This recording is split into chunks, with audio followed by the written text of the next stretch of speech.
네, 발표 마치겠습니다. 들려주셔서 감사합니다. 일단 첫 번째 주제에 대한 발표를 마치고 저는 한 가지 시를 인용함으로써 저의 감정을 표현하고자 합니다. 제가 이전에 읽었던 시인데 김춘수 시인의 꽃이라는 시입니다. 내가 그의 이름을 불러주기 전에는 그는 다만 몸짓에 지나지 않았다. 하지만 내가 그의 이름을 불러주었을 때 그는 나에게 꽃이 되었다. 나도 내가 그의 이름을 불러준 것처럼 나의 빛깔과 향기에 알맞은 누가 나의 이름을 불러주오. 그에게로 가서 나도 그의 꽃이 되고 싶다. 그가 내 이름을 불러주기 전에 그는 다만 나에게 있어서는 몸짓에 지나지 않은 존재였습니다. 즉 아무런 의미가 없는 순수 존재에 불과했던 무가치했던 존재에 불과했던 것이죠.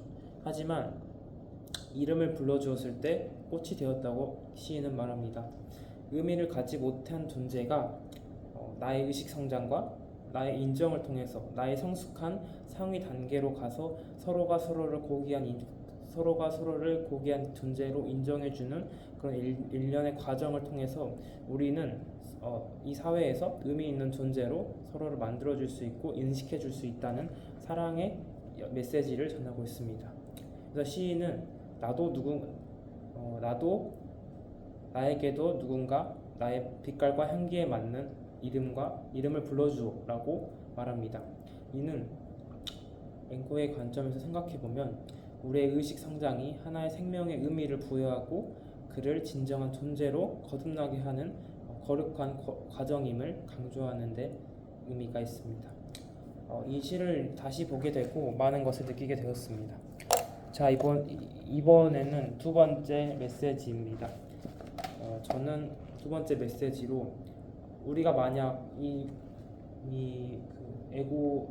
우리의 순수 자아에 대한 내면의 목소리에 대한 그 숭고한 가치를 깨달아서 지금 상위 단계로 나아가는 거룩한 과정에 있지만 만약에 우리가 계속해서 내면의 목소리를 거부하고 에고에게 계속 수십 년간 지배당하면 어떻게 될 것인가, 그것에 대해서 그 두려움이 너무 커서 그것에 대해서 생각해 봤던 것 같습니다.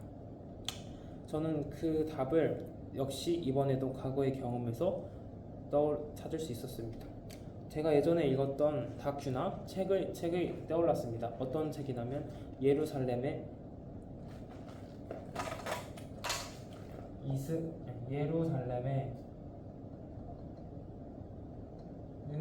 아이히만이라는 책이었습니다. 이는 한나 아렌트의 악의 평범성이라는 개념의 소재의 인물이어서 매우 유명한 책이기도 한데요. 아이히만이라는 사람은 유대인 학살 총책임자였습니다. 나치 시절 당시 이 사람은 정말 악명 높은 살인자, 이 세상의 악마라는 칭호를 가지고 사람들이 비난했던 인물이었습니다. 그 사람은 이렇게 생겼는데 저는 처음에 보고 놀랐습니다. 너무 평범하게 생긴 사람이었고 그냥 한 가정의 가장이었습니다.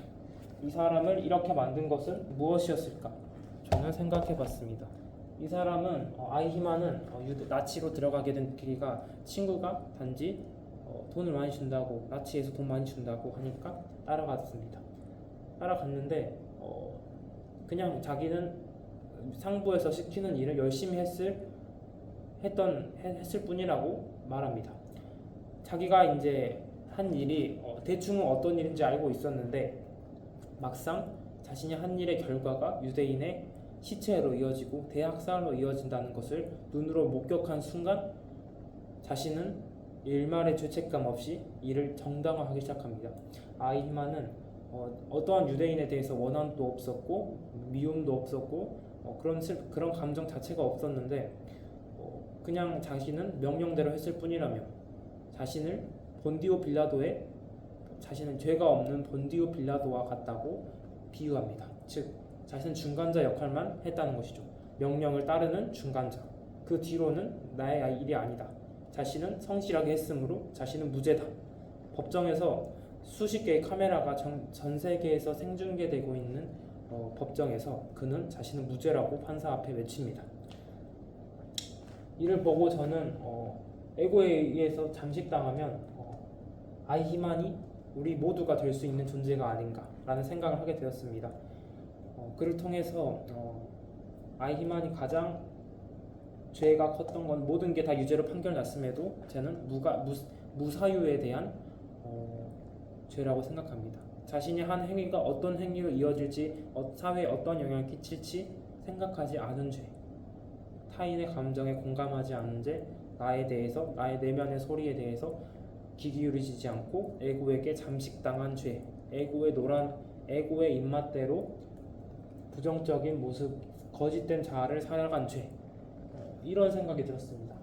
우리 모두가 아이히만이 실상을 파악했을 때 자신을 본디오 빌라도에 비유했던 것처럼 우리도 어쩌면 에고에게 너무 교묘하게, 너무 완벽하게 세뇌당하고 지배받는다면 우리의 자아는 아예 순수 의식이라는 건 사라지고 나의 자체는 에고라는 것에 착각의 늪에 빠져서 아이히만과 같이 우리 자신을 본디오 빌라도에 비유할 수 있지 않을까, 이런 생각이 들어 여러분들께 주체성 상실의 위험성을 강조하고 의식 성장의 중요성 또한 동시에 강조하는 차원에서 두 번째 메시지로 선정하게 되었던 것 같습니다. 감사합니다.